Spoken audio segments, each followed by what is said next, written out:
Well, tonight, Knoxville City leaders approved an ordinance allowing feral cats to be captured, spayed, or neutered, and then returned into the wild. The cats will be brought to Young Williams Animal Shelter, where they'll also be vaccinated. In the past, the city has trapped strays in an attempt to control the population, and those animals are often euthanized. Young Williams has been collecting data on where feral cats live and have created heat maps to better target stray populations.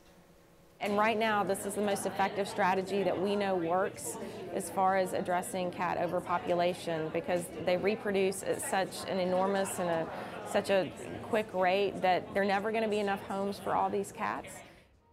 And Young Williams has already begun training officers and deputies in the trap, neuter, and release process.